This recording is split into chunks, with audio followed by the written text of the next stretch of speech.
Hello guys, কি অবস্থা? আমি আজকে একটু ঘুরতে বের হয়েছি। আমি আমার সাথে আমার ছোট বোনকেও নিয়ে নিয়েছি। অনেক দিন ধরে বলতেছিল আপনি ঘুরতে নিয়ে যাও, ঘুরতে নিয়ে যাও, তাই আজকে বের হয়ে গেলাম। এটা আমাদের ঈদগাহ এবং আমি এখন আমার ফ্রেন্ডের বাসায় যাব। আমার ফ্রেন্ডের বাসা থেকে রেডি হয়ে তারপরে আমরা ঘুরতে যাব।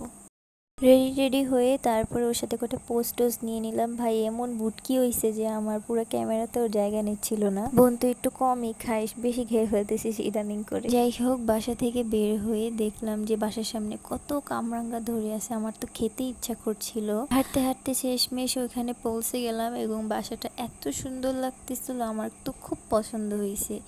এরকম পুরাতন জমিদার বাড়িতে আসতে আমার খুব ভালো লাগে। এই বাড়িটা বাংলা মাসের 1341 সালে তৈরি করা হয়েছিল। যেই জমিদারের বাড়ি ছিল ওই জমিদারের নাম অ্যাকচুয়ালি আমার মনে আসছিল না। বাড়িটা বাইরে দিয়ে অনেকটা এরকম দেখতে ছিল, পরিত্যক্ত ছিল, যার কারণে এরকম বস্তা টস্তা রাখা। বাড়িটার ভেতর সাইডটাও খুব সুন্দর দেখতে ছিল। আমি বেশি ভিতরে যাইনি, কারণ এইসব ভিতরে যদি জিন ভূত থাকে আমার তো এগুলো খুব ভয় করে।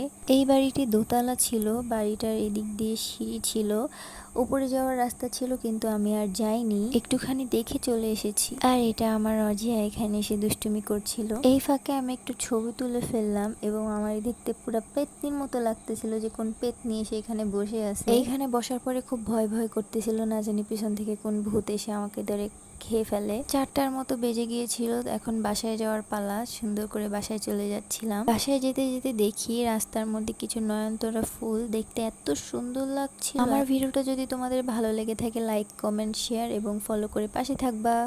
টাটা।